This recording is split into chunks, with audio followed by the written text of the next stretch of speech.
Radioscope, the National Science Magazine program.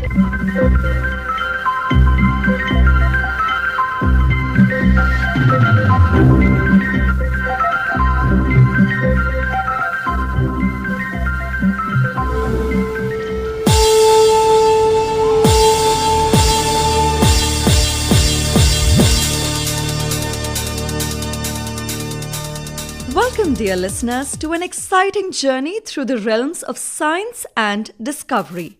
Today, we embark on a captivating exploration of groundbreaking achievements, promising developments, and insightful stories that shape the landscape of scientific innovation. I'm Shruti Mathur. And I'm Chetan in this Radioscope, where we bring you the wonders of science through the airwaves.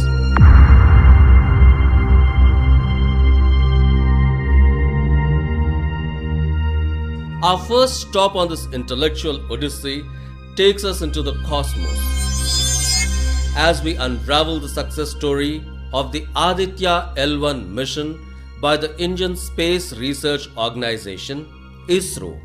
Joining us will be a distinguished expert, Srimati Nigar Shaji, the project director of Aditya L1 mission, whose name shines the brightest among the brilliant women behind India's first solar mission, who will guide us through the intricacies of this mission, shedding light on the scientific marvels achieved in the quest to understand our closest star, the Sun.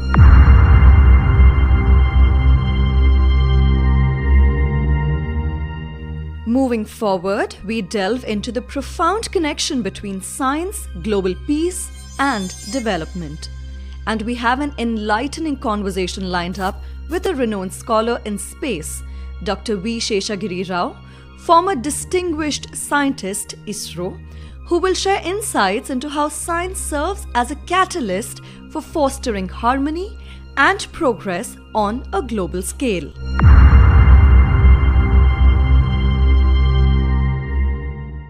Transitioning into the world of health, our third interview brings us to the National Institute of Pharmaceutical Education and Research, NIPER, where groundbreaking research on diabetes is taking place. We'll sit down with a leading expert, Dr. Vasundhara Bhandari from NIPER, to discuss the latest advancements in diabetes research, offering hope for millions around the world. Continuing our exploration into health and wellness, our fourth segment unlocks the secrets of controlling diabetes. An expert in the field, Dr. K.D. Modi will provide us with invaluable insights, empowering our listeners with knowledge that can positively impact their lives. Lastly, we turn our attention to the front lines of the fight against cancer. The MNJ Cancer Institute of Oncology, which is popular as MNJ Cancer Hospital, Hyderabad, has been at the forefront of groundbreaking developments, and we are honored to have a distinguished guest, Dr. N. Jayalalitha. She shares the latest news in cancer treatment. So buckle up for a thrilling ride through the corridors of scientific achievement.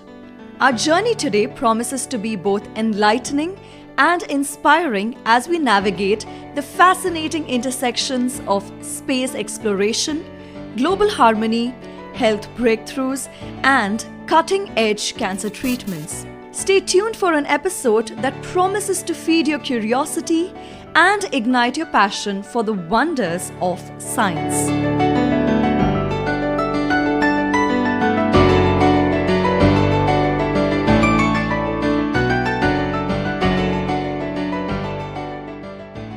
You're listening to Radioscope, where we are about to embark on an interstellar adventure. Our first stop takes us into the boundless cosmos as we unravel the stellar success story of Aditya L1 mission by the Indian Space Research Organization. Prepare for this cosmic journey through the celestial wonders and scientific triumphs achieved in the exploration of our radiant sun. Srimati Nigar Shaji, the project director of Aditya L1 mission ISRO, shares her joy with Akashvani. Joining us for the conversations in this Radioscope program is Seema Kumari, Akashvani Program Executive. Ma'am, can you provide an overview of Aditya L1 mission and its objectives in the broader context of ISRO's space exploration mission? Yeah, Aditya L1 mission is mainly to have our own Indian soil solar observatory in space. Okay, ma'am. So that we will have a better understanding of the sun. Because sun, as you see, it's not very quiet or calm. It has lot of events, lot of eruptions. So to have a better understanding of the sun. And also another objective is that we have lot of space hazards in the space. And this eruptions from the sun will have an impact on our space hazards.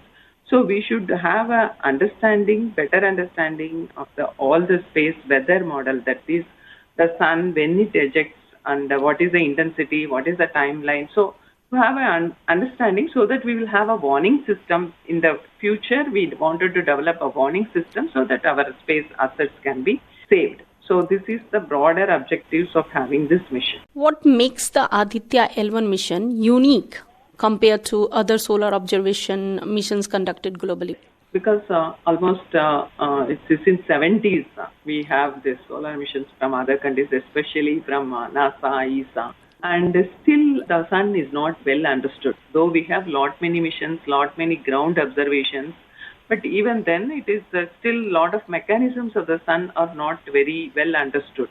So that's why even now even the other countries also continue to have solar missions. And mainly this space weather, it is an upcoming subject that we should have a better model. Like Earth weather, now we have a better handle on our atmospheric models, and now we are in a position to predict good weather predictions of the Earth.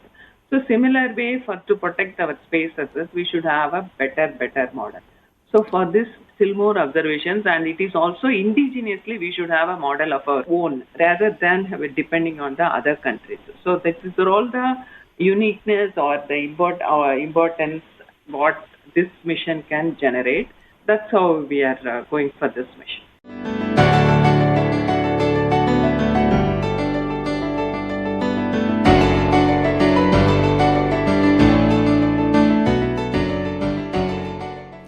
Well, dear friends, that was Srimati Nigar Shaji, Project Director, Aditya L1 Mission.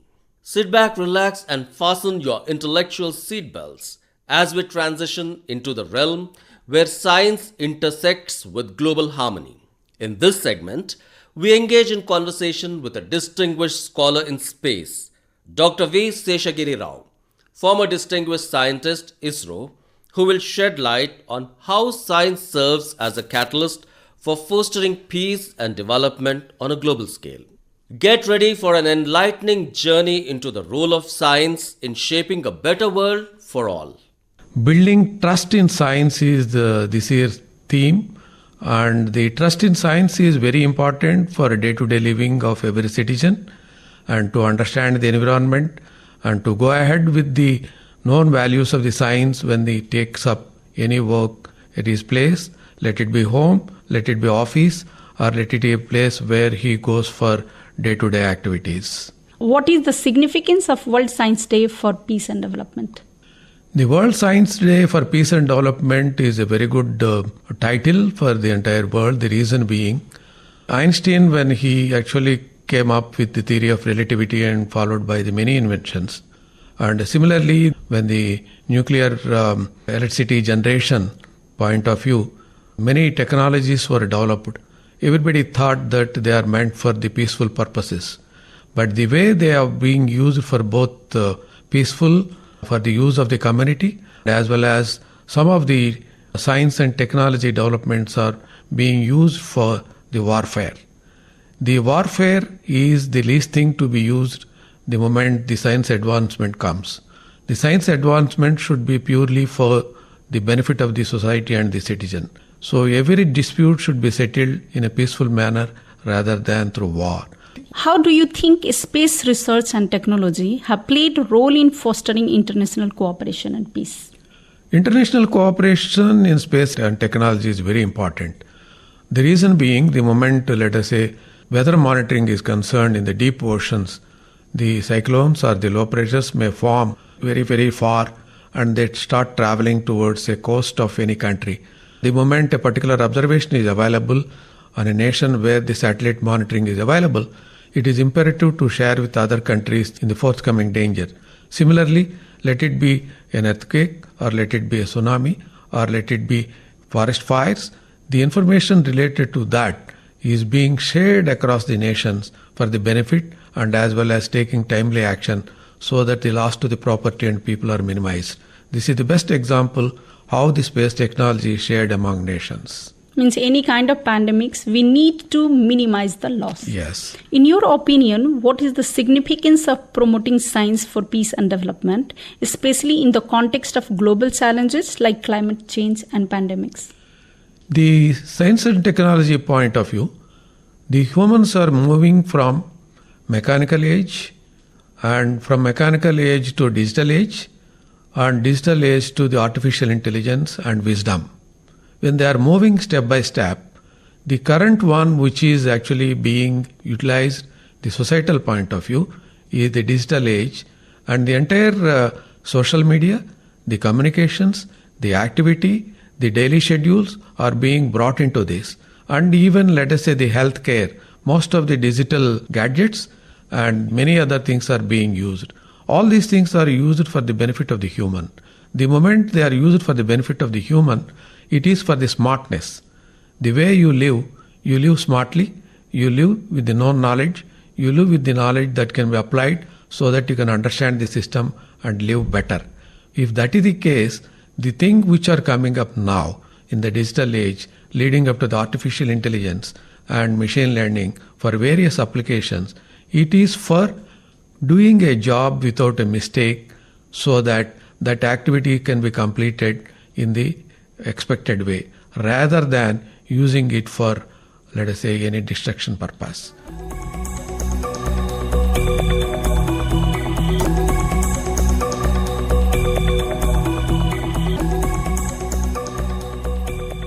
You just heard Dr. V. Sheshagiri Rao, former distinguished scientist, ISRO.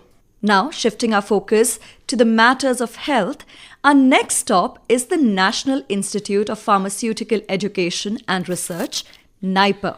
Prepare to delve into the world of diabetes research as our expert guest from NIPER, Dr. Vasundhara Bhandari, Faculty in Charge Pharmacoinformatics and Biopharmaceuticals, unveils the latest breakthroughs reshaping our understanding of this prevalent health concern, diabetes. Stay tuned for insights that offer hope for a healthier future. Ma'am, what are the latest research happenings in diabetes? So when you talk about the latest research in diabetes, it's a global disease. So not only in India, but all over the world, people are exploring that, especially in case of type 2 diabetes, that why one treatment does not fit all. That is the latest trend or the latest area of focus which we are working on. Can you share any breakthrough findings or advancements in diabetes treatment or management that have emerged from your research? So when you talk about my research, so we are at a very preliminary stage. So at Department of Pharmacoinformatics at AIR Hyderabad, we have initiated this study for the treatment and responsiveness. What does these two terms indicate? See, when a patient suffering with diabetes 2 comes to a doctor, he prescribes the first line of treatment that as per their guidelines. And he'll ask them to go for a HbA1c test after a period of 2 months after taking the drug. So what happens if the patient comes back to the doctor and say, my HbA1c levels are the same? There is no improvement after taking the drug. That means the patient is non-responsive. But a patient who said that my HbA1c levels are within the 7% range, that means that is a responsive patient. How does the research at NIPER contribute to understanding the underlying mechanisms of diabetes and its implications? So when you talk about NIPER, that our research, we are not working in the field of mechanism of diabetes, but we are working how this precision diabetes, that what kind of treatments is being used, what are the responses of the patient, and why does not one patient which has been responding to a particular drug and the other patient is not. So we are working in the field of precision medicine in case of diabetes. Patient comes to a doctor, he will say, okay, I'll give you, for example, metformin. But a patient A will respond, a patient B not. So what is the host? Because it's a complex genes involved in our body which play. It's an interplay between the genes and the environment. So we want to work on those areas. What novel techniques or methodologies are you people employing in diabetes research at NIPER? So when we talk about techniques, we are using the cutting edge biotechnological tools like next generation sequencing. We use whole genome sequencing, exome sequencing to understand the treatment outcomes against the diabetes. Okay, just now you mentioned about the human genome. Then how do you think that the human genome project has helped in diabetes research? So see, thanks to the Human Genome Project, which was a voyage of biological discovery led by a group of researchers and published in 2003, that gave us the total human gene print. What gene codes for what? We have the total information. So with the help of this information, the researchers and the clinicians are now understanding the whole disease pathogenesis, treatment outcomes, as well as how the disease is progressing in one and not in the another individual. So I have the complete information about myself. So I can differentiate between a patient which is responding and a not responding based on the genes or the DNA what we have. So that is how the human genome has helped us. How does interdisciplinary collaboration play a role in diabetes research at NIPER, and how does it contribute to your work specifically? So when we talk about the interdisciplinary research, today if I am able to work in this area, it's because I am working in collaboration with different tertiary care hospitals. The clinicians are the one who came to us with this problem that they are facing. So once they come to us, they are the one who will profile the patient. With their help, we can differentiate the patient between responsive and non-responsive, and then followed by the person who can make a diagnostic assay. We will collaborate with them. So it is not just me, it is be a group of researchers with different specialization which are going to help in solving this. In what ways do you see the future of diabetes research evolving, and how might NIPER contribute to these advancements? So as I mentioned, the Human Genome Project had really led to the discovery and enhancement in all kind of clinical research, and diabetes as such in India itself, we have more than 77 million of people who have been currently above 18 years of age are suffering from diabetes, and diabetes too is a major problem in India. So when we talk about research and the outcomes of our thing, I think diabetes has to be cured, and it is ever evolving. If I get one biomarker, then other people are going to validate. We have n number of different types of population in India.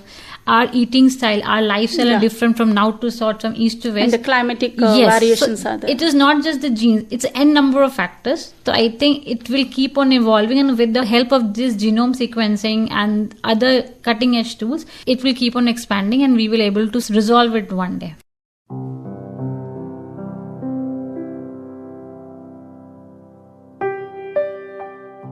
Dear listeners, that was Dr. Vasundhara Bhandari talking about diabetes research.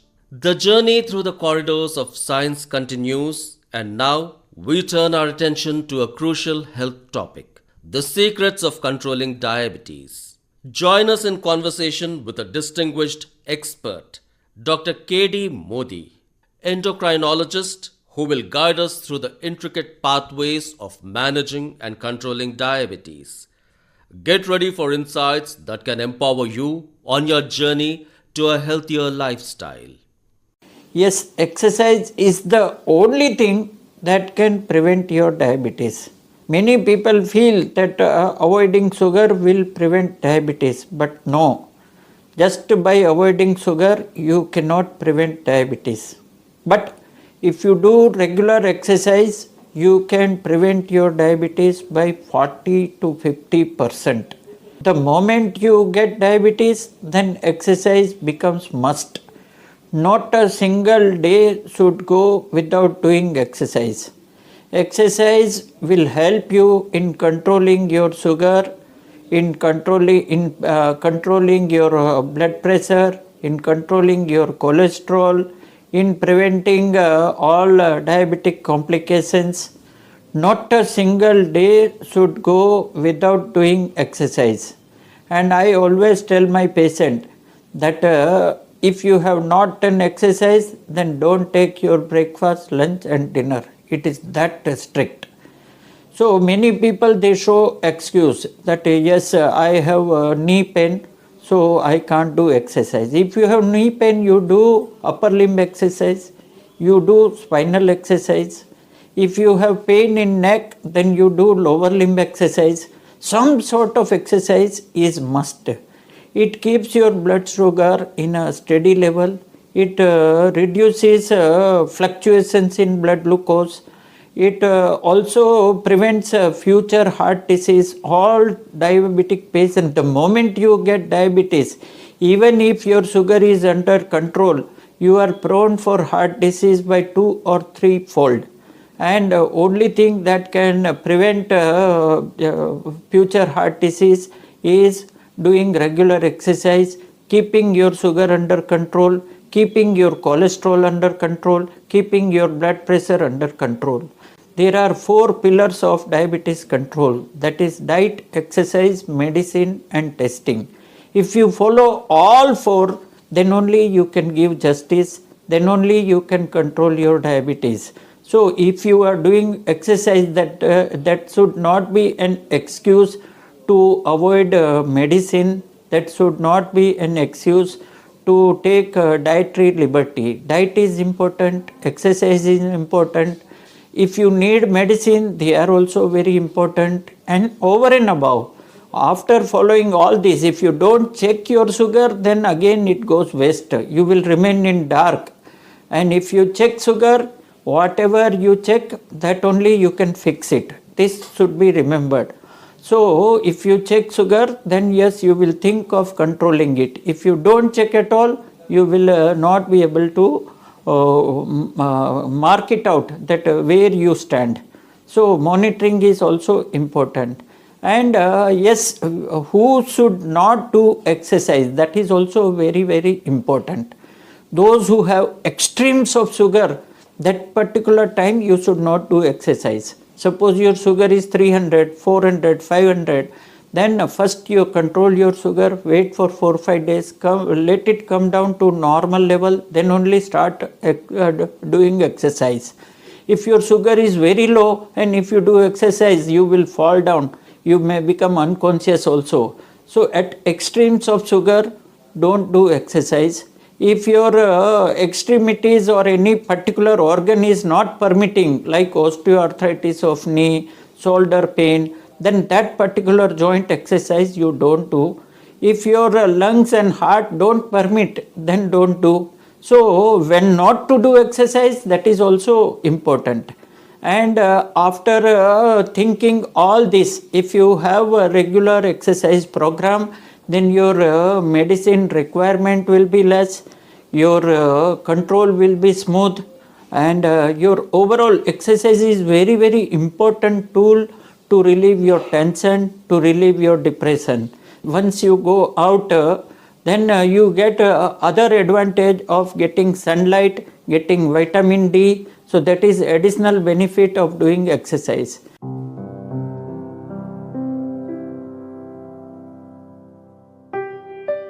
We were in conversation with endocrinologist Dr. K.D. Modi. Now, for our final destination in today's scientific expedition, it brings us to the forefront of the battle against cancer. Join us as we uncover the latest developments in cancer treatment with a special guest, Dr. N. Jayalatha, Director of MNJ Cancer Hospital, Hyderabad. Brace yourselves for a conversation that illuminates the cutting-edge advancements in the ongoing fight against one of humanity's most formidable adversaries. Ma'am, it's about cancer. That what is exactly cancer and what causes cancer? Yes, the cancer is nothing but multiple divisions of a cell, uncontrolled division of a cell. And this happens when there are no regulatory mechanisms working, or if there is any change in the genes which we have in a DNA complex, or sometimes it can be hereditary, again changes in the genes. And this happens, 10% of the reasons may be because of chronic and repeated infections by pathogens, and most of the times it is unknown, like what for the cancer comes. But the cancer by definition means uncontrolled growth of a cell tissue. So, can you highlight the most recent technological or medical advancements in cancer treatment? Our cancer hospital has all advanced technology. We have robotic surgery. We have bone marrow transplantation. We are also taking stem cell transfer in near future. And we have all recent advanced diagnostic modalities like PET scan, MRI scan, CT scan, mammography, tomography. And we are also doing extensive screening by using a mobile screening van. In that van, we have inbuilt a mammographic unit. We also have a microscope to study then and there whether there is a cancer cells or atypical cells present. We are doing not only for the cancer, bone marrow transplantation for non-cancerous conditions like thalassemia, hemolytic anemias, these unresolved problems of anemia. We are doing bone marrow transplantation. And this technology, the robotic surgery, is one of its kind and high-end state-of-art technology which we have it, and dual head robotic surgery. So the surgeries which otherwise subject them for a long scar from sternum to the pelvis with 25 centimeters and more cut which you open and see. So that we are restricting by doing only a small nick in the abdomen and doing major surgeries of hysterectomies, colorectal cancers, and also oral cancers for mandibulectomy and thing. And these are the recent advances which we added up. And the recovery is fast, blood loss is very less, and we also have a high-end radiation equipment where we target them for high dose within no time. Like usually we used to give for 3 weeks and 4 weeks radiation. Now we have concised them. The same dose is given at 5 days of cancer therapy. Now we can even reduce it to 1 day therapy also, depending upon the dosage which we calculate. That is wonderful. We have that sort of equipment in our hospital, and our PET scan and all we do without any restrictions to know the stage of the disease and extent of the disease. Really, the service which we are doing is more than our capacity, and then we run 24/7 without any problem.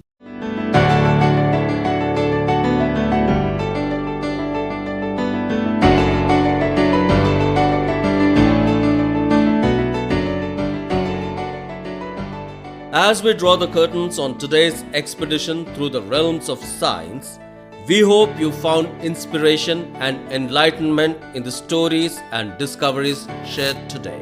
From the celestial triumphs of the Aditya L1 mission by ISRO to the transformative power of science in fostering global harmony, and from the cutting-edge diabetes research at NIPER to the revelations about controlling this health concern, and finally, the latest news in the battle against cancer from the M&J Cancer Hospital, Hyderabad, each segment has been a testament to the wonders of human curiosity and the pursuit of knowledge. We extend our heartfelt gratitude to our esteemed guests and experts who have shared their insights, and a special acknowledgement to Seema Kumari, Akashvani Program Executive, for skillfully navigating us through these insightful discussions. Remember, the journey into the wonders of science is an endless adventure. Keep your curiosity alive, stay informed, and join us again for the next edition of Radioscope at the same time on 24th December. Until we meet again, this is Shruti Mathur. And this is Chetan signing off and encouraging you to continue exploring the fascinating world of science.